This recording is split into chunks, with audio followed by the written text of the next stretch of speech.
Hello, Internet. Good morning. I'm Fam from Hamburg. This is Morning Call, the 7th of June, 2019. It's a Friday.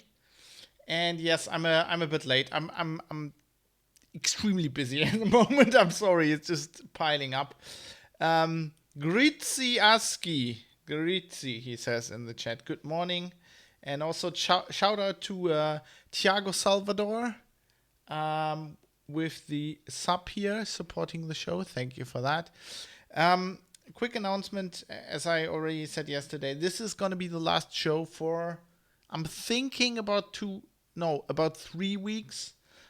So next week, there's a public holiday on Monday, and then I have some pretty time consuming projects coming up. And as soon as that's done, the plan is that we're going to pack the bus next week. And as soon as I got that project done, we will be heading on holiday for a bit, heading south into the sun. So I'm planning that this show will be offline for about 3 weeks. I hope that's okay, but I badly need some holiday, and so does my wife. So we're doing that. Anyway, don't panic. I will be back. We'll definitely be back after that. And in the meantime, maybe hopefully I won't miss that much tech news. Obviously I won't do a recap, but it's the summer lulls coming up, as we call it in Germany, the Sommerloch, the summer hole, where nothing happens because everybody's on holiday. I know I'm a bit early, but we're kind of getting ahead of the holiday crush. So we're getting that out of the way early. But let's get into the show for today. We've got some bit of interesting stuff happening. First of all, I had talked yesterday, the day before, I don't know.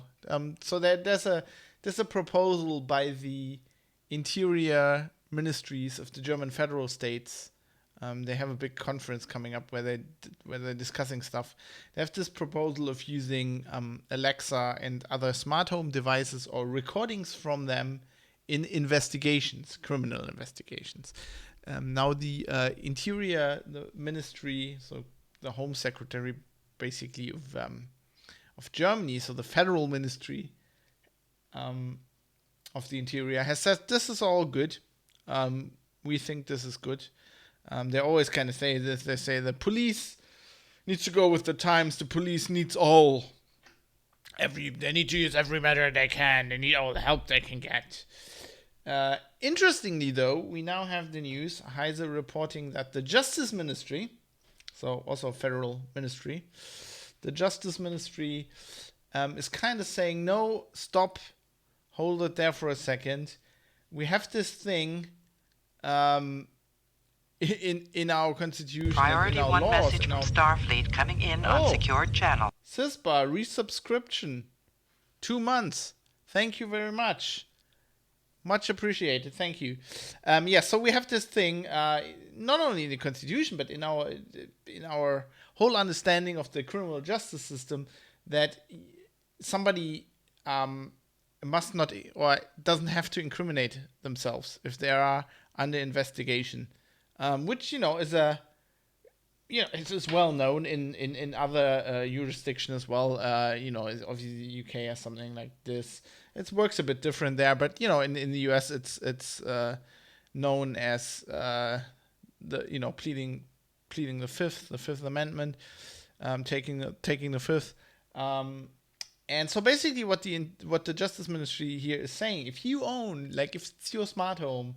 They don't go into that much detail here on the Heise story, but basically what they're saying is if you own these devices at home, they're your devices.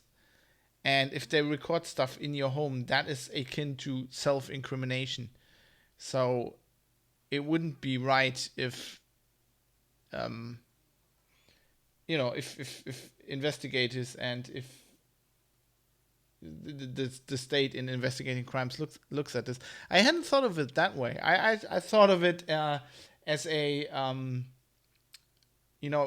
as akin to wiretapping, which I still think is an important argument. But this is a second important argument that I think is It's really good, because what the argument basically boils down to is, okay, we have laws against self-incrimination, and if they arrest you and they interview you and they ask you questions, you don't have to answer them if they would incriminate yourself. But that is completely thrown out the window when they just can go, behind your back, get a warrant, and then just go to your home and just get the recordings of everything that happened there. Why even have this rule against self-incrimination then? I think it's actually a good argument. I mean, there's several arguments. There's arguments against wiretapping. There's this argument. There's the argument, the German constitution, there is specifically a paragraph in there about the sanctity of the home, the private sphere of a person. And I mean, this all comes together. And I mean, I think we are all in agreement here that this is a stupid idea. I repeat my assertion that what we need is just good old-fashioned police work. We need investigators using their noggin, and we don't need to spy on citizens to solve crimes. So, if anybody wants me, if they need an expert in the lawmaking process, if I should go there and tell them I'm ready, you know why I'm. Just send me Twitter DM. I'll be up for that. Anyway, the trade war. I'm going on away here for 3 weeks, and I'm completely sure that when I come back, the trade war will still be going on. The fight against Huawei. Now, interestingly, Google has said they want an exception from the sanctions so that Huawei will be able to use Android on their phones. Because Google is saying, okay, this is according to the Financial Times. I don't have a subscription, so I can't read the original story. But Heise is reporting on this, writing, saying that basically Google's argument is that Huawei has their own operating system. If they put that on the phones, it's gonna have security issues. It's gonna have bugs, and it's gonna make it less secure. It's going to make it less secure for American citizens, and that's why they want an exemption from this. We have already seen that this ban doesn't cover things like peer reviews in industry journals and stuff like that. So this could actually happen. Now, the argument they're not bringing in this story is, I think, one that is a lot closer than it has more bugs than our software. So basically, you are waging this war. You're banning Huawei because you're saying that they build backdoors into their software. And I mean, this would lead to them just putting their software on the phones. Which, I mean, if they're not building backdoors into Android, they will here, right? It'll be much easier if they have their own Android derivative to put backdoors into that. Currently the situation is the reprieve that Trump granted for some of these bans actually mean that users of Huawei phones will get security updates from Google. So, I mean, Google will get into Huawei, and Huawei will presumably push them to their phones until the middle of August. And then we'll have to see. We'll have to see if this exception gets granted. We'll have to see if the rules get changed. I mean, one thing could be how this trade war ends before August would be if the Democrats actually go and start an impeachment process against Trump. I don't think they actually have to go through with the actual removing him from office. The thing about the impeachment is they could actually start an investigation, and I mean they're saying that Trump has all these This all these proof, all these documents and all this stuff, proof of collusion and stuff. So that might be, even without actually going for moving him from office, might force him to step down. I don't think that is very likely. If you look at how reticent the Democrats are to start this process, I don't even, like, if they are even, reticent about that, and Trump's kind of egging them on, baiting them to do it. So I don't know. I don't see this happening. I think this will go on for a long time. Google has announced details about Stadia, which is their gaming thing. So their cloud gaming service. It will have 2 modes. It will have a subscription mode and the ability to actually buy games on the platform. So the subscription will be $10 a month. And so if you do a 3-month subscription, you get a controller. There's like this Founders Edition currently, which is limited. And I think they say they will start that in November. But I think that is only in the US. Let me just see. Search that. So if you buy that Founders Edition, it's gonna start in November. Kick off. I find it interesting that they have both a subscription and a buy games model. I don't think you can buy all games on there. It sounded like there is like kind of this thing where if you buy a game, you're actually not getting so they are promising that with 35 megabits per second internet speed, you can get 4K, 60 FPS, and HDR. But if you just buy a game, apparently you can only use them in full HD. I say only, I don't get this whole thing. I'm playing all my games in full HD. I think it's well enough. I'm way too old. It just gets smaller. The pixels just get smaller. Would be enough for me. I see very different issues with Stadia, but basically they're saying that's the thing. So they have like this scale from 5 megabits per second to 35. They start with 720p. 1080, you need kind of like 20 megabits. And that would also give you 5.1 surround, something else I'm not using. I'm in good old stereo. Yeah. Now, I find it weird. I'm not sure what the buying games thing is about. I mean, I think they're using that because people are not completely. I mean, this is new for games. Like the subscription thing is quite a new thing. It's not like Netflix or Spotify where that's basically the modus operandi now, and people are used to it. I think people are not quite used to it for games, which I think they're trying to ease them in, because I can't see like. So if you have this cloud platform, why would you buy games on that? Okay, because they're exclusives, but leaving out that argument, I mean, wouldn't you just buy it on another platform? Because the downside with this is the problems that you're gonna have if it's not gonna work or something. So it's just one thing I could imagine. I'm living in a place with the best internet connection you can get in Germany. I have fiber right to the cabinet. Now it could be that I'll move, right? So we could move for job reasons, for example, and then I go to a place where I'm like in the middle of nowhere, shitty internet connections, and then I figure out, all the games I've bought on Stadia don't really work, right? And in the US, the same thing. Yeah, like you're moving from a city to somewhere in the Midwest, it will probably be the same problem. And then you're like, this is all now shitty for my games, and I've bought all my games on there. Why wouldn't you just buy it on Steam then? Like, if I move, I can still, like, no matter what the internet connection is.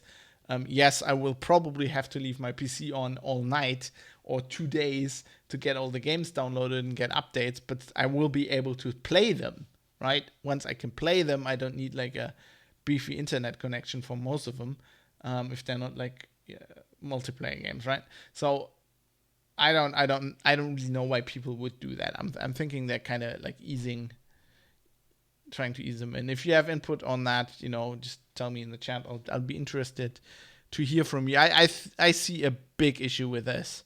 So my issue is not. So they're saying this all works, and we got the technology worked out, and we got the Google search backbone, and you'll have very little latency and stuff like that.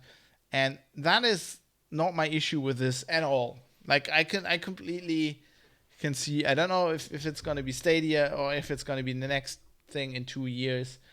I can completely see them getting, at least full HD games. With little latency. I don't think the picture is so much a problem. I think the input latency is the biggest problem with these things. But I can see Google being, they know their internet shit. I can see them figuring this all out and get this to a point where like you could play probably 98% of all games happily on this service.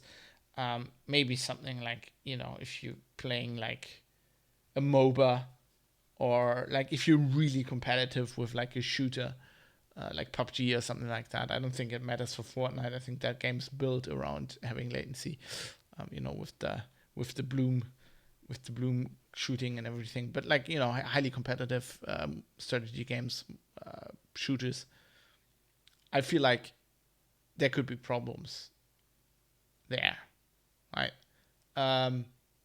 But, I can fully see them to get like 98% of games working with that. Now, my problem is that just internet connections are just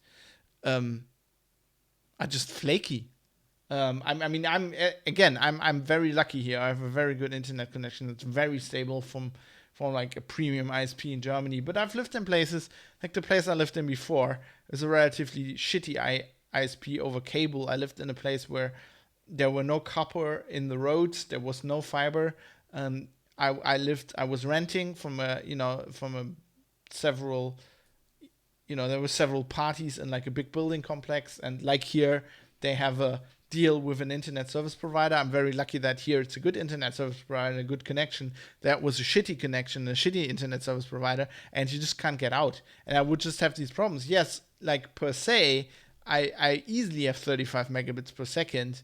But that works all day when I'm at work, back then when I was at work, right? But then, Friday at 5, everybody fires on Netflix or whatever, and the whole weekend the internet connection is shit.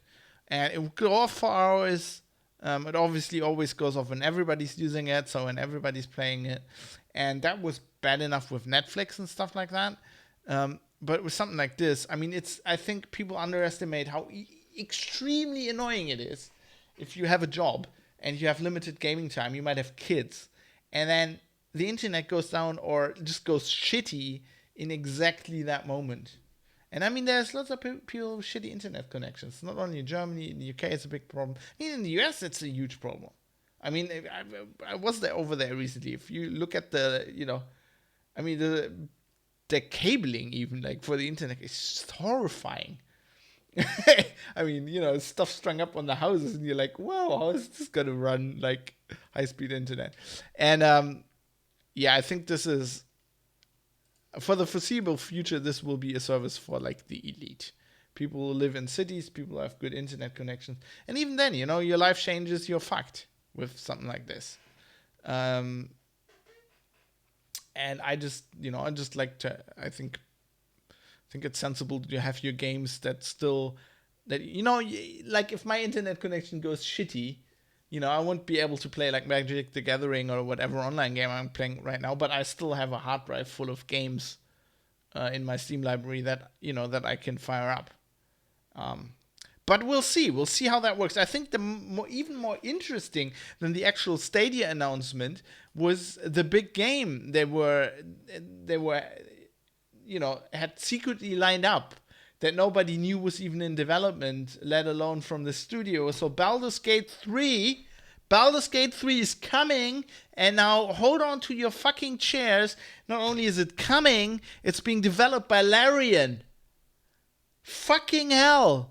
How amazing is that? So Larian recently, Divinity Original Sin 2, massive success. hailed as one of the best RPGs, certainly one of the best CRPGs in ages. They got lots of prizes for that, a huge success. And they lined up a deal with Wizards of the Coast, who owns D&D. And I have been working for 2 years, as Char recently tweeted. Char, who I know, and she's been on several of my podcasts. And she's like, it's my favorite game, and I had to keep the secret for 2 years. She's since has left Larian, but she's worked on this, and she says it's gonna be amazing. I worked on this for 2 years before she left. So they lined this up and kept this completely secret, and it's gonna be fucking amazing. I mean, Baldur's Gate, don't have to even talk about this. It's not even an RPG in the genre, in the general history of all computer games. It's one of the most celebrated games ever. Of course, Baldur's Gate 2 as well, and now this looks amazing. So I'm gonna play you the announcement here. So before I do that, so this is part of Stadia. It's gonna come to Stadia, but they already said it's gonna be released normally for the PC, which is great. I mean, I think had they announced Baldur's Gate 3, Larry, and everybody's like, wow, yeah, and then they're like, it's only for Stadia. I think people would have rioted on the spot. I think there would have been impromptu marches of like cosplayers with real swords to the Google HQ. So I think that's it's gonna come normally for the PC, and that's gonna be great. So I'm gonna play you the announcement trailer on this, which is incredibly spooky and very. So if you're a fan of art, this is actually quite horrifying, but I think it's pretty great. So let's have a look at this. So just hold on to your pants, people.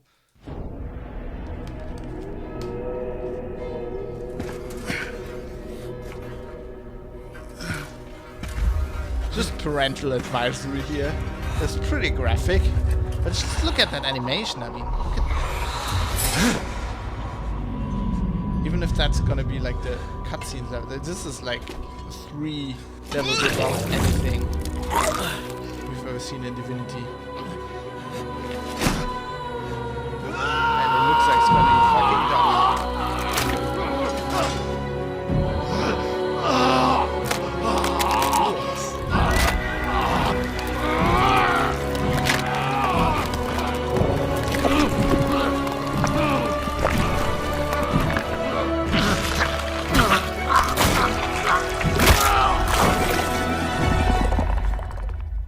The only thing that seems like the head exploding.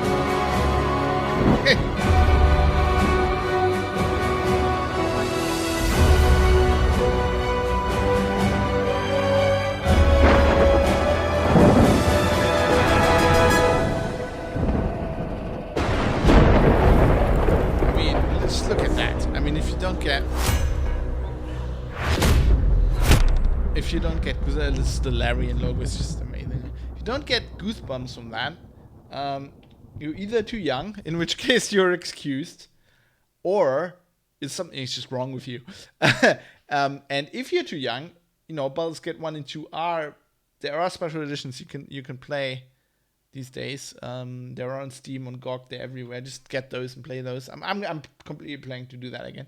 I've played Baldur's Gate ever since it came out, I think, for ages. So I'm going to do that. It looks amazing. Larian said they tripled their team for this.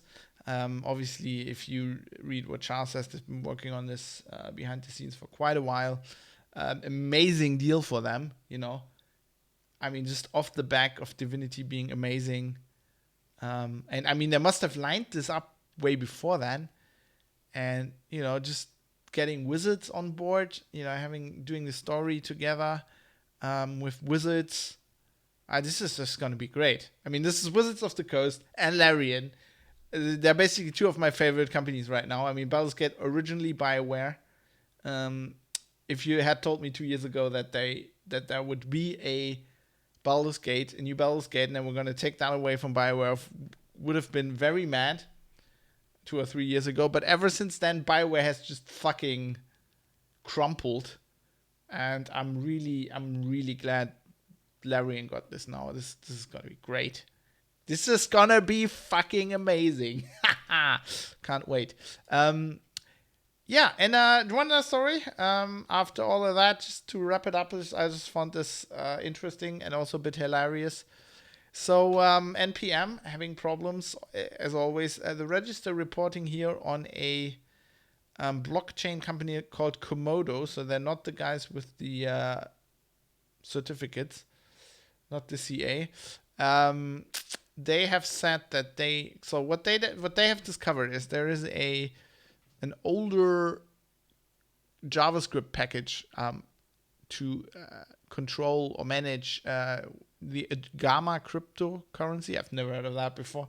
Or the Gamma cryptocurrency wallet. I think the currency is called Komodo. I had never heard of these guys. Or maybe I haven't. I've forgotten because there's so many around. These like crypto blockchain companies these days. Anyway, so this is not uncommon. There's JavaScript wallets for these kinds of things, mostly for like on the web. If you have a trading business or a marketplace or something, you need to obviously manage wallets on the server automatically and stuff like that. And it's using NPM, which in itself isn't a bad thing. But somebody did what is apparently becoming quite a trend, which is basically you make an innocuous NPM package that does something really useful, and then you sit on that for a while, and everybody builds it into their things, and then you just push an update with like malware or a backdoor. And the thing is, you can get you can attack quite a lot of sites, but the really bad thing is the way NPM works and the way that package registry works. It's like they discover the problem, but that doesn't really help people because there's no way to automatically push updates, stuff like that, or even like notify people really. So this is this problem this register story is about, like, happened ages ago, and NPM actually knew about this. They have these scanners that go through their package repository and scan for security vulnerabilities, because they had lots of these problems in the past and they're trying to ramp that up. And then they were kind of telling Komodo that this was the thing. Now, what Komodo did is they went and basically used the vulnerability to secure about 8 million of their 8 million KMD and 96 Bitcoin tokens, worth about $13 million US, and got that from the vulnerable wallets and stashed it in their own secure wallets. And they're saying if you own those tokens, you can claim them back from them. I find this hilarious because, like, in what jurisdiction is that not illegal? Like, you're basically hacking these people. You're stealing their crypto tokens. Well, yes, then you're saying you're gonna give it back, but that doesn't mitigate the illegal thing you did. That's not how it works. I mean, security researchers routinely get into trouble for smaller things. I mean, there's this thing where lots of people in the past have always, years ago, almost decades ago, postulated that if there's a big worm or like these days, like it'd be a ransomware botnet or something, it would be great once like security researchers get control of the command and control infrastructure to just go and delete the Trojan or the malware from all the infected PCs. But you can't do that. I mean, under everything I know, certainly under German law, that would be illegal. I mean, you'd be doing something good. You'd be stopping the infection. You'd be helping the infected people. But you are illegally accessing computer systems, and the law doesn't care what you do once you did that. mind blown. I don't get it. Like, the register on this story, I think they were not going to wade into that particular quagmire. Looks like they didn't want to open that can of worms because it looked like very bloated and looked like it might explode. Looked like the same thing might happen to them to do that as happened to that guy in the Baldur's Gate trailer. Yeah, just hilarious story. So it's headline: someone slipped a vuln into crypto wallets via an NPM package, and someone else siphoned off $13 million in coins to protect it from thieves. What a wild ride, eh, Komodo? So if you're interested, look that up. Just you want to read more. I always read out these things because people who listen to the podcast might look it up. And even if you watch the video version, I mean, I'm not putting links to the story in the show notes. I'm not doing that because I want to withhold the stories from you or something. It's just too much work.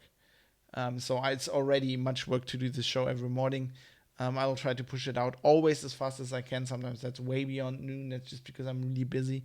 And I've just got this process streamlined so that I can basically just do the show. I don't have time to put all the links in and to explain that. I think I've never explained that before.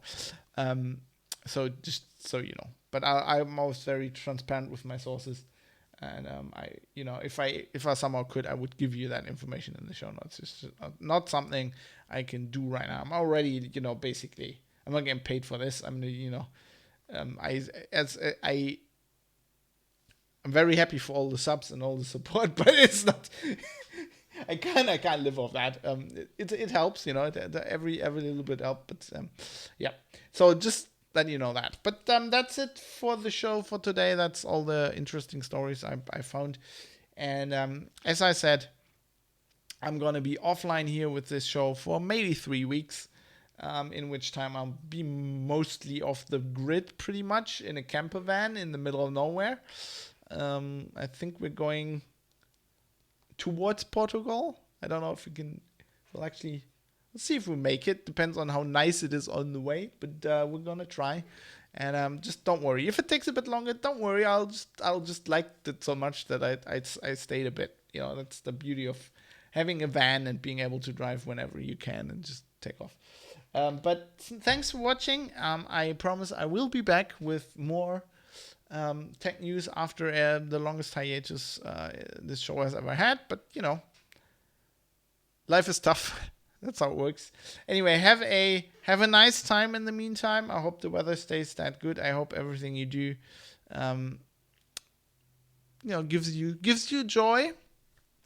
And until then, just hang in there, and I'll see you on the other end. Goodbye. Thanks for watching.